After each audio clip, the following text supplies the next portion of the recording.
Hello बच्चों, let's read this question. So this question says this is a state true and false. ये आपका true and false type question है, ठीक है। Statement है acceleration of a body may be zero even if several forces are acting on it, ठीक है। किसी body का एक्सेलरेशन जीरो हो सकता है even if several forces are acting on it, ठीक है। तो चलिए इस क्वेश्चन को हम स्टार्ट करते हैं। तो देखिए बच्चों, इस क्वेश्चन का की कॉन्सेप्ट आप क्या लिख सकते हैं। देखिए, फोर्स आपकी वेक्टर क्वांटिटी है, ठीक है। तो फोर्स का हम वेक्टोरली ऐड करते हैं। कैसे ऐड करते हैं? वेक्टोरली, ठीक है। हमसे बोला गया कि एक्सेलरेशन ऑफ ए बॉडी में भी जीरो इवन इफ। तो देखिए, इस क्वेश्चन का की कांसेप्ट आप फोर्स लिख लीजिए। फोर्स लिख सकते हैं, Newton second laws of motion लिख सकते हैं, ठीक है। या फिर रिजल्टेंट फोर्स भी लिख सकते हैं, ठीक है। तो this will be the key concept.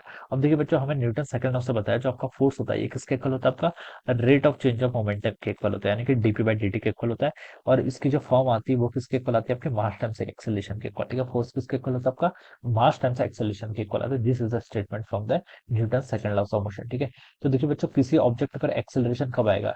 जब इसके पास क्या आएगा? कोई फोर्स एक्ट करेगा, ठीक है। तो हम बता सकते हैं ये आपका एक्सटर्नल फोर्स होता है। This force must be external, ठीक है। इंटरनल फोर्सेस के कारण हम मेंशन नहीं करेंगे, ठीक है। तो फोर्स किसके इक्वल होगी? आपका मास टाइम्स एक्सेलरेशन। और आप लिख सकते हैं जो आपका एक्सेलरेशन है वो किसके इक्वल होगा? आपका external force divided by mass, ठीक है। ये हम यहाँ पर से लिख सकते हैं, ठीक है। तो यहाँ पर बोल रखा है कि acceleration of body may be zero even if several forces are acting on it. मान लीजिए ये कोई बॉडी है, ठीक है। ये आपका कोई ब्लॉक रखा हुआ है, चलिए, ठीक है। इस पर आपने सेवरल फोर्स लगा लिया। मान लीजिए एक फोर्स आपने इस डायरेक्शन में लगा लिया, दिस फोर्सेस इज F1। इस डायरेक्शन में भी आपने एक फोर्स लगा लिया, दिस फोर्स इज F2, ठीक है। एक फोर्स आप इस डायरेक्शन में लगा रहे हैं, दिस इज F3। और कोई फोर्स मान लीजिए ऐसा लग रहा है F4, ठीक है। तो देखिए बच्चों, अगर F1 और F2 एक दूसरे को बैलेंस कर रहे होंगे, यानी कि अगर the magnitude of the force F1 and F2 क्या होगा? इक्वल होगा। तो उस कंडीशन में बता सकता हूँ net force along horizontal direction. ये मान लीजिए मेरा एक्स एक्सिस है, ये मेरा वाई एक्सिस है, ठीक है। तो मैं बता सकता हूँ कि जो समीशन ऑफ है all the forces acting along x direction वो किसके इक्वल हो जाएगा? जीरो के इक्वल। अगर F1 F2 का मैग्नीट्यूड इक्वल होगा और डायरेक्शन तो उनकी अपोजिट है, ठीक है। तो मैं बता सकता हूँ ये दोनों एक्स एक्सिस का लॉन्ग टेट फोर्स कितना होगा? Zero.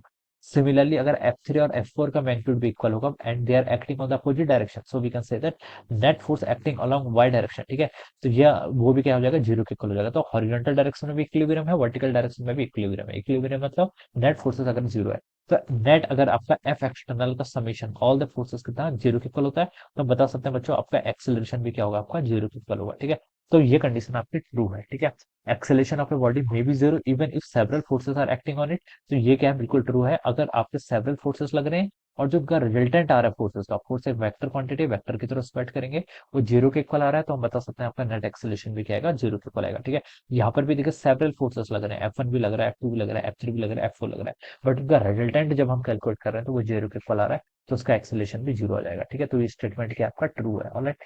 So this would be the answer of this question. ये क्या हो जाएगा इस क्वेश्चन का आपका answer. So I hope you all understood this concept. All the best and thank you.